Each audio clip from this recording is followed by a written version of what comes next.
In this video, I'm going to show you the exact email scripts, the process on how I find e-commerce clients, how I find the business owner's email, and eventually book calls to generate my company millions of dollars of revenue. The goal will be for you guys to do this too, and hopefully make a lot of money. I'm going to try not to gatekeep anything. This is basically the SOP that I use for my company, and a lot of people would charge you thousands of dollars for this, put this in a course module somewhere, but basically I'm just going to peel back the curtain, show you exactly what I do, because I just don't care.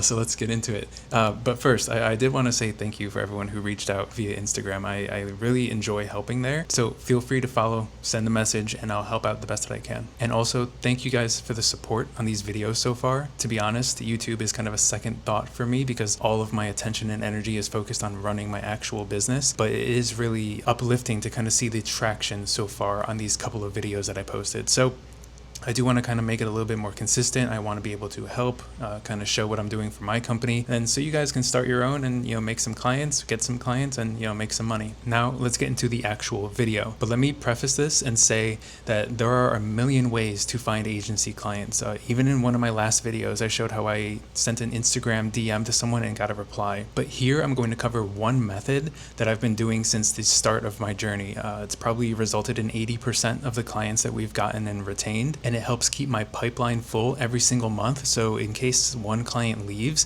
I don't really worry about it because we have this whole system on the back end that just constantly gets us in front of new people. But are there better ways to probably do some outreach? Yeah. And is there a way that you can leverage AI to send 5,000 emails a day, get more volume of clients? Probably. But what I'm going to show you is tested, it's proven, and it's literally what I do. And I know it's safe and secure. It may not be as fast, but this is what's going to help you get to $10,000 a month. And then when you have money, you can either build a team and have them do this for you, or you can start leveraging ads and AI like I talked about and really scale up your operations as far as cold email outreach. But this is what's going to get revenue in the door, and it's what's going to help you sign your first clients. And for context, I run an agency focusing on e-commerce brands, helping them run Meta and Google ads. This is how I reach out to and find people in that niche. So if your agency is focused on local business or info products clients, this may not be like exactly for you, but I'm sure that you can still use a little bit here and there to help you sign some clients of your own. So take it with a grain of salt. You may need to adjust what I'm about to show you, but overall it's pretty consistent. So there's going to be 4 things that we need to figure out. Number 1 is, how do we even find these people? How do we find the brands that we want to reach out to? Do we look on ads library? Do we look at our explore page? Is there a better option? Like I said before, there's going to be a million answers to this, but this is the thing that I do personally. Now, number 2, what qualifies them to allow us to reach out to them? We don't want to reach out to everybody. We want to keep the qualifications strict so we can reach out to people who have the highest likelihood of replying and that have the highest likelihood of needing an offer like ours.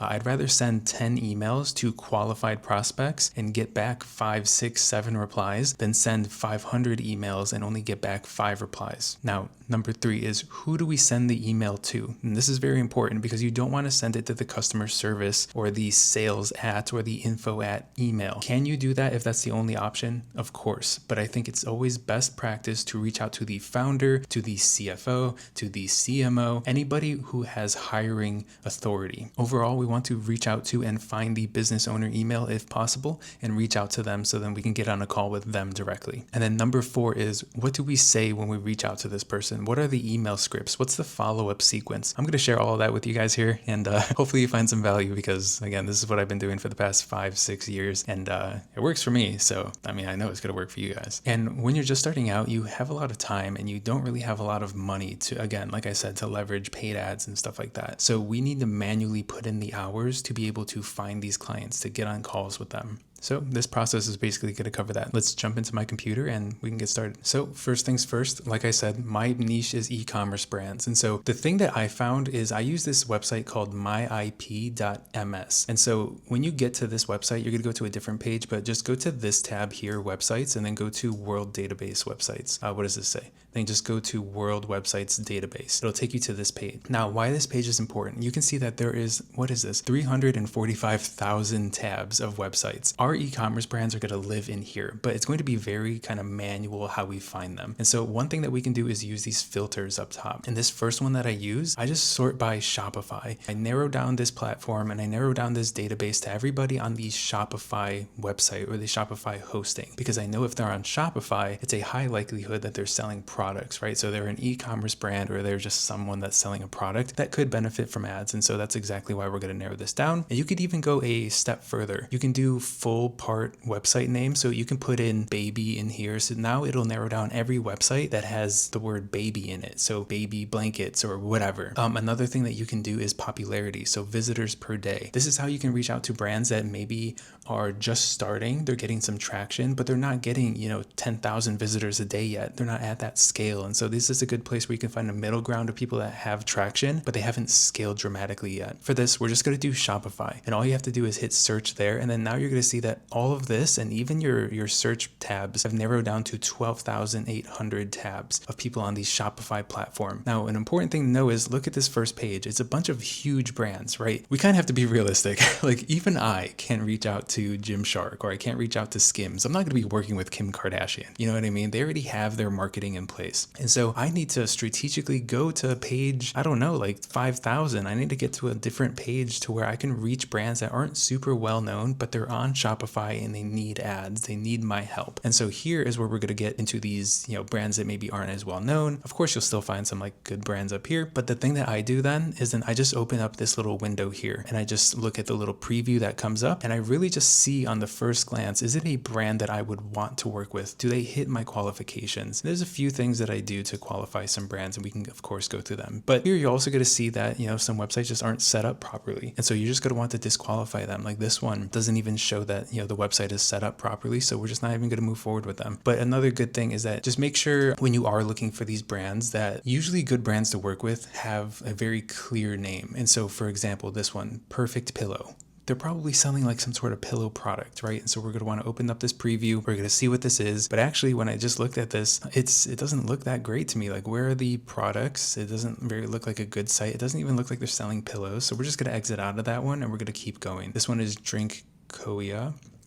Okay, so plant-based protein powder, basically. Yeah, I mean, creatives look good. Once I find a brand that I think is worth looking into a little bit more, I'm going to highlight the URL here, and then I'm just going to open up a new tab and then just make sure that I put the URL in this tab so the website opens. So then here I'm going to be able to look at this site a little bit more in detail. And one of the first things that I look at is I use this Chrome extension called Meta Pixel Helper. This tells you if they have the Facebook Pixel installed on their site. It's good for a couple things. Well, the Pixel is the tracking tool that Meta uses to distinguish actions on the website. So for example, they're tracking me right now that I visited this site. If I add to cart on this website, they'll put me in the category of add to cart. And then now the brand will have that data and they'll say, oh, Sergio added to cart. He's someone that we can retarget to later because he has a high probability to buy. And so that's just something to keep in mind. If they have the Meta Pixel installed on their website, then that's a good indication that they probably already know about Facebook ads and they might already be running some. And if they're not, then they're just gathering a lot of data and then just wasting it. And so if we keep scrolling down, we can see that, okay, it's a good product.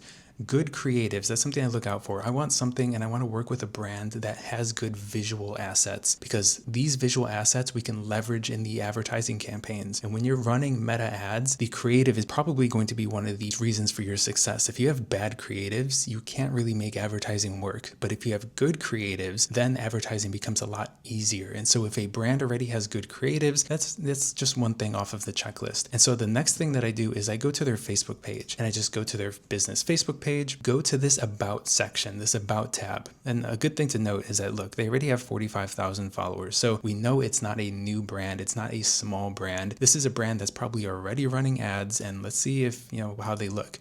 Go to about, go to page transparency. And this is how you find the ads library inside of the business page. And so you can see here, they're already currently running ads. And so it's a good sign, right? It's good and bad because one, they know the value of ads. They understand that if we run ads, we can can get more sales, and it's probably how they built their brand to their current stage. Now, the negative of them already running ads is they probably already have someone doing this for them. And if not, great, we can come in and we can, take this off of their plate. But if they have someone already running ads for them, maybe they don't want to change management yet. But it just depends on how those ads are doing, right? If they're not doing that great, maybe they are willing to entertain a conversation with me. If they are doing really well currently and they're getting a 10 times return at the moment, then they're probably not going to want to switch it up. But let's take a look at what their current ads are. So all you have to do is hit see all, go to ad library down here, and it's going to open up the ad library. You can see that they have about 68 ads running. All of these are active, and you can see static image, video creative, different video creative, 1, 2, 3, 4, 5, a bunch of different video creatives. And so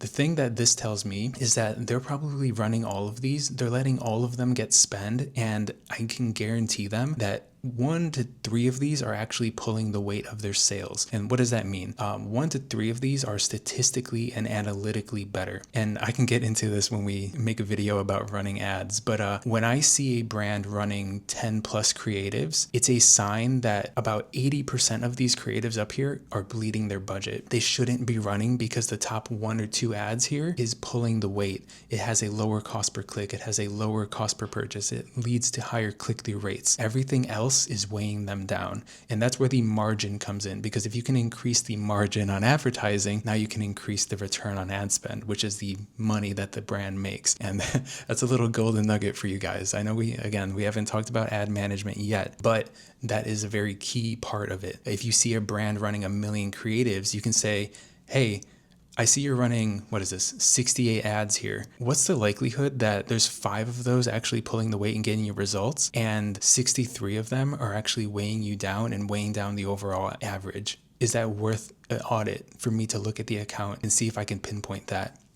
I would say yes, right? Like, you're not promising anything. You're just saying, let me take a look. Let me show you that you're bleeding budget. Okay, great. Let's say that we did pick this brand. We wanted to move forward with this brand here. Let me go back to their website. I think their website closed when I came here. So let me go back to their website. And then I use a extension called snove.io to find the email addresses of people I want to reach out to. This is going to be free. I think you just need to make it a free account, and then you have a certain amount of credits that you can use on your free account. Here you can see I already just pulled all of the email addresses of personal people. There's Chris, there's Hunter, Christopher, this name here, Diane, HR. Like, we don't want to reach out to HR. There's Patrick. Now, the important thing is, who is the owner of this business? Because we want to be able to reach out to them. And so this is where we kind of have to do a little bit of legwork. We have to go to About Us. Where is the About Us section? There is no About Us. So we just want to pick their name. We want to probably go to Google, and then we want to find this brand name owner, and this is somehow we can find it. And now look, you can see that Koia's co-founder and CEO is Chris Hunter. And so you can see there's articles based around this. And so let's go back to the website. Let's find a Chris here. It's probably either going to be Christopher or Chris. We can reach out to both of them in the emails and say, hey, I just wanted to reach out to both your emails just in case I got the wrong one.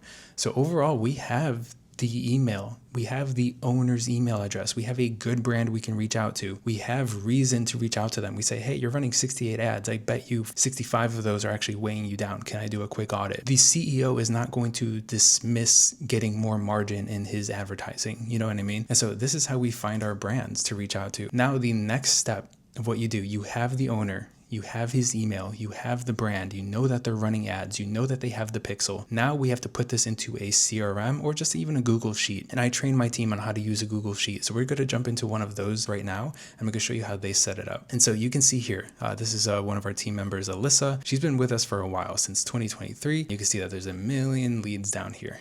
So she's been doing this for quite some time. But overall, I want to show the structure here. And so here is going to be the first name. And so here we would put Chris, right? Chris for this brand that we just found.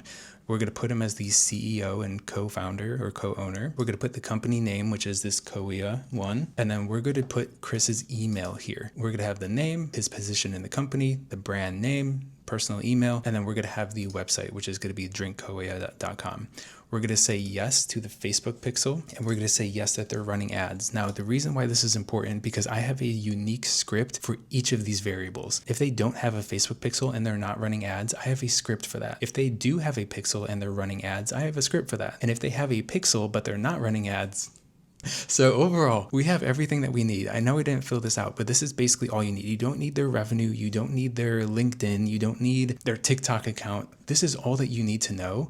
And then you can just start sending emails. And imagine, I found that brand literally, like, look, guys, I have a tab for a brand that I used to work with back in 2020, just because I was like, oh, what if I don't find a brand, or like while I'm making this video? I found one in like 2 minutes. So you guys can find like 20 of these if you spend like an hour or two. Just fill out this sheet, get the personal emails, and then now I'm going to show you the exact script on how to reach out to these people. So if we go into this prospecting script, this is going to be the script that I use to reach out to everybody. And so you can see I have option 1, option 2, option 3. This is just a short section, but I just want to, let me cover this later. And so overall, I use the subject line for all of my emails of I'd love to help out whatever the business name is. The reason why this is effective is because it's straightforward. It's not so trying to hook people, because a lot of the times when people are running these cold email campaigns, they're just saying like, I can get you 20 new customers, or, oh, do you want new customers, or do you want better sales? No, this is a very genuine, hey, I'd love to just help you guys out, right? Like it's not really promising anything. It's just, hey, I'd love to help out. And they're probably going to be a little bit curious and want to read into what I can actually help with. And so the very first is, hey, and then I put in the brand owner's first name, which is going to be Chris in this case. And overall, I just copy and paste this next section. I say, not to take too much time, but while doing some market research for my clients, I felt like I should reach out. Is this your website? Now, this is going to be very important. And it's why you probably can't do like a massive email blast with something like this, because this makes it personalized. What you're going to want to do is insert a screenshot of their website homepage.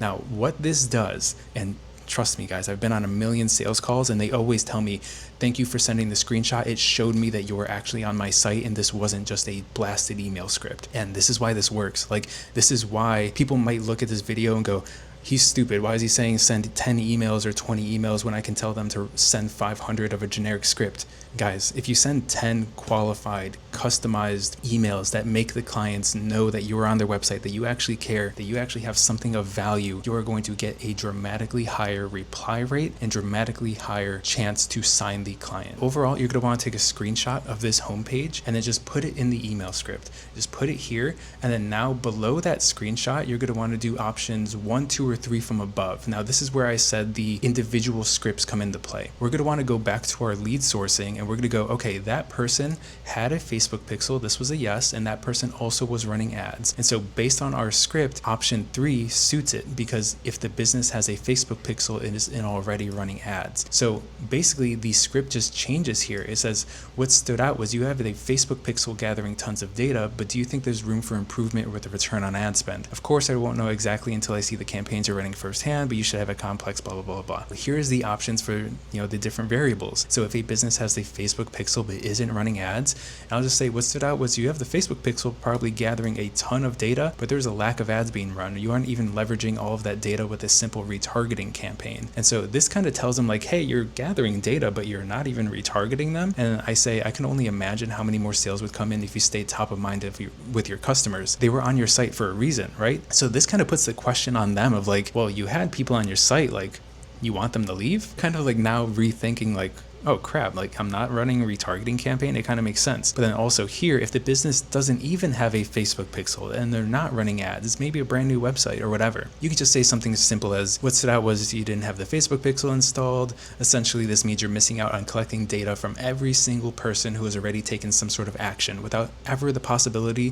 to retarget them. Big mistake. So this kind of opens their eyes of like, oh crap, I'm making a mistake on my website. In this case, we're going to choose option 3. So all I do is just copy and paste this. And then when I'm writing the email, I just place it right here. I just copy and paste the rest of the script as is. And so you guys can take a look at it.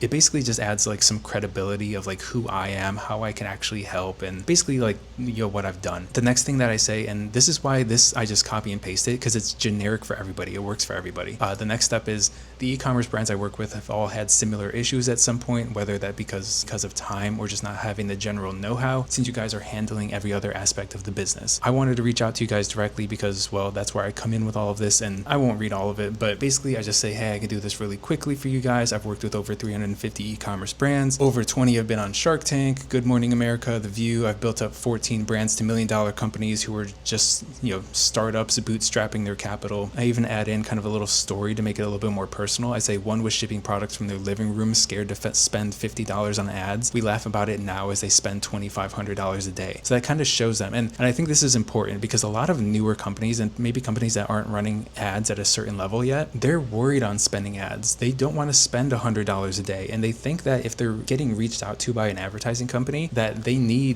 thousands and thousands of dollars of ad budget. And that's not the case. You just need $30 a day, $50 a day, $100 a day. And you just need to see that progression of not everybody starts at $500 a day, or not everybody starts at $1,000 a day. Some people start slow and then eventually they get up to $2,500 a day. And that's kind of like what this does subconsciously or subliminally. It says like, hey, even these people and some of my older clients were scared as well, but now they're spending $2,500 a day because it worked out for them. So this kind of like plants a little seed. And I really want to urge you guys to take time and look at this script and really like dissect it, because I've been using it for so long. I know it works, and I think it's because there's so many like subliminal things in here that just make someone feel like they need to reply and they need to fix this issue with their business. The next thing I say is sometimes when you have a good product, all you need left to do is effectively get it out in front of the right people with a battle-tested, proven system that actually works. I have the results and the experience to back it up. So I basically say like, hey, you have a good product,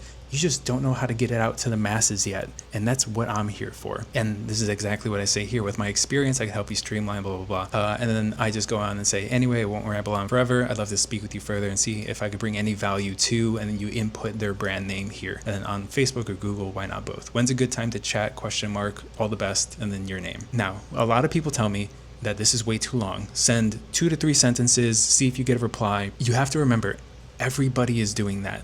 This long form, people actually read it and they look at the screenshot that you sent and they see that it's personalized and they take the time to read. And trust me, I get on sales calls all the time where they say, hey, thank you for taking a look at my brand. I can tell that you wrote that email and you didn't just mass send it. And so trust me, guys, this email seems a bit long, but it actually is very, very effective. Now, of course, you're not going to get 100% reply rate. And so I have a follow-up, but we'll cover that later. The next thing that I do after I send this email, so let's say I send that email fully built out with the screenshot and the option 3 and everything like that. I send the email. I immediately go to their Facebook page and I send over a message to their Facebook business page. Now, what this does is it makes me a little bit omnipresent in both channels. But also the thing is, when I just send the email, sometimes I'm considered spam because they have like 30 emails that they go through every single day, right? And sometimes they don't even look at them. They just throw them away. But when I send the Facebook message, now it kind of like puts a name and a face to the email. And they're going to take the extra time to look for my email, and they're going to take the extra time to make sure they don't delete it. And what I say on the Facebook message is very simple. I just copy and paste this. I don't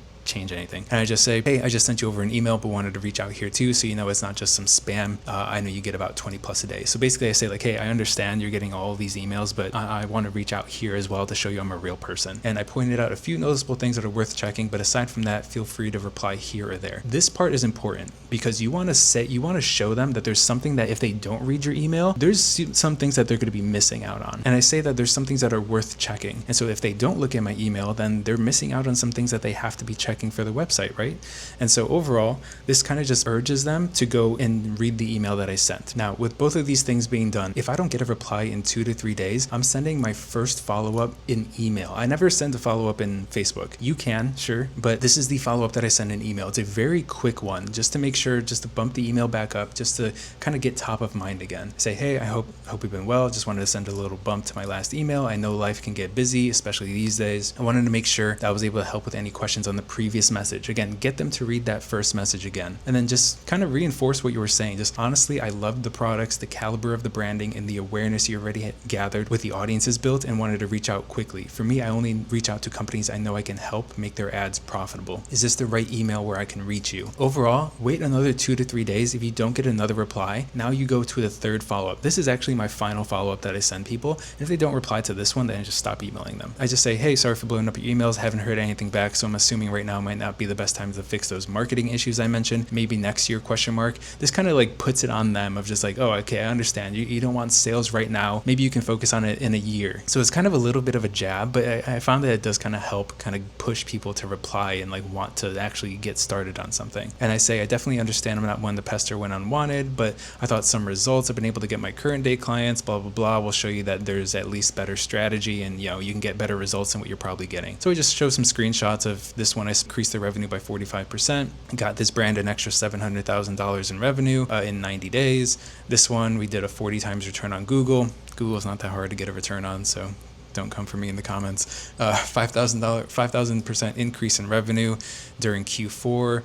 A brand before us, they did only $6,000 during Q4 the year prior. And then when we came in with proper advertising and probably just a better budget, they did over $250,000 in sales. And basically I say the reason why clients stay on with me for years is because they see growth and results every single month. And I kind of like, again, give them a little jab. And I say, I believe the opportunity cost of not giving it a shot for 1 month is a lot higher than just sticking to average results or even hoping and relying on organic traffic. Imagine if it works for you like these brands up here, you'll have cracked the code and become the case study others aim for but fall short. And so this is kind of another jab. I'm saying like, I think that the opportunity cost of not trying this is way higher than just, you know, saving a little money on management and just sticking to what you're currently doing, because really you're just kind of being comfortable at that point. And I say, imagine if it worked for you like these other brands. Imagine if you had that 5,000% increase. Imagine if you increased your revenue. Like that brand that we were just looking at earlier. If I showed them that case study of how I increased that brand's revenue by 45% in the last 90 days, if they're looking at their numbers and they're doing a sizable amount, or if they increase their revenue by 45%, that is a very sizable amount for this CEO. And that's going to be something worth noting. I just say there's almost no way you can lose here, with the worst case scenario being you just keep on moving what you were doing originally. Like, look, you either can take this chance, make the leap here, try it for a month, or you just keep doing what you're doing. Doesn't really matter. Like, what's there to lose? And I say, anywho, I wanted to personally reach out one last time. I'm not in the business of pestering you. So this is kind of just a line. Hey, the ball is in your court. You know what I can do for you. You've seen what I've laid out. If you don't want to do it, then, you know, that's it. I'm just not going to reach out anymore. And that way he knows that it's almost the last opportunity to reach back out. I say, no worries. I wish you all the best. Being that this is the last email you'll get from me, is if there is ever interest in the future, feel free to reach out and book a call with me here. Here's where I put my Calendly link. I don't have it here, but here's where I put my calendar link. Then I also have a landing page that has case studies, a video of my process. It has reviews, it has testimonials from clients of mine. And I put that here as well. This is exactly what I do. I go to myip.ms. I look at brands that I can help. I go through all of these tabs, not all of them, but you understand. And then I qualify them based on if they have a pixel, if they have good creatives, do they have a good product, do they have good reviews, is it a brand that I can help scale with paid ads? If the answer is yes, then I fill them out in my little Google sheet here with these columns that these are the only ones you need. And then after that, I have the personal guy's email, and then I send this email script to him. And then I also reach out on Facebook with this one message here. But guys, that is literally it. If you do this, do 10 brands, 15 brands a day, you're going to get replies, you're going to get on booked calls. And then now it's going to be a matter of, can you close those booked calls? What are the numbers with that? I talked about this in a previous video. You have to get on 10 calls. How many did you actually close? You have to understand the funnel from there, because if you can get replies to this email and you can get calls, but you can't close the sale, then that tells you that the call is the bottleneck, right? You're getting on the calls, you're getting replies, but you're not closing. And so from there, you have to evaluate your sales calls and how do you make those better. And you just keep getting on more calls. It's probably just practice at that point. I actually built this to where I was running my first 15 clients. I had 15 clients and I ended up not having the time to outreach to new clients, to find prospects on myip.ms. And I built a team to do this for me. And I did this around, I don't know, like my first year of running the ad agency. And I had 2 to 3 people, their whole job, every single day, Monday through Friday, 9 to 5 p.m., find brands, qualify them, fill them out in this sheet, exactly like what Alyssa was doing. Fill them out here, send the emails, know which option to use, put the screenshots in the script. So every single day, I didn't ever have to touch emails again. I just knew that emails were getting sent. And my only job at that point was to just make sure to keep an eye on the inbox, because if anybody replied, then it was on me. It wasn't on the team anymore. It was on me to actually reply to the emails, to get the people on the call, and to grow clients that way. So from there, I was fully removed from the outreach process, and I was just waiting for the emails to come in. I was waiting to get on the calls, and I was waiting to fulfill. And then eventually, and of course I I can make another video on this, but eventually I outsourced the ad management. And so instead of working with the clients and doing all of the ad management there, I had people help me manage and run the ads. And so then now I can kind of take a step back. I have clients coming in every single day. Then I also have people working on the ad campaigns. So then now I can go do whatever I want. I can travel, I can get coffee, I can go to lunch, I can go to dinner, I can go with family, I can go with friends, I can go drive around. This is around the time where I bought the McLaren and the R8 and all these fun things. It's as simple as this. Like, the business is as simple as this. You know your offer. What do you provide and who do you provide it to? Then the second thing is, great, how do you find that person? Find them, be able to reach out to them, get on the call and sell them, fulfill the service, and then actually retain these clients. That's business. Like, if you can do those few things, you're going to keep getting clients, you're going to retain clients, you're going to be able to provide a service for them. They're going to be happy with you. They're going to refer you to new people, so then you don't even have to send emails anymore. You just get referrals in the door. And then eventually you have $50,000 a month, $100,000 a month, just because this worked well. But overall, hopefully this makes sense for you guys. The next video that I do, I think I'm going to do what happens after you sign a client. So what that means is, how do we onboard? Let's say they say yes. How do we send the invoice? How do we build out the Slack channel? What's the onboarding email that we send them? I'm going to be able to send you guys the SOPs of all of that, basically everything that my company uses, so you can know exactly what to do when you sign your first client, all the way up until the point of running ads. And I think another video after that would be, okay, great, how do we run the ads now? And then we can dive into the ads manager. Hopefully this video was helpful, you guys. Like I said, I do really appreciate the support. I really appreciate the comments, the follows on Instagram, the messages. There is the first link in the description. Feel free to write a comment down below of another video you'd like to see, or if anything was unclear in this process up here. I kind of just flew through this, no script or anything. And if anything I didn't go through enough, just let me know in the comments and I'll make sure that you guys can understand the process. Overall, I'm excited to make more videos. I'm excited to get into actually running the ads and how you fulfill for these clients. Thank you guys for watching, and I'll see you in the next one.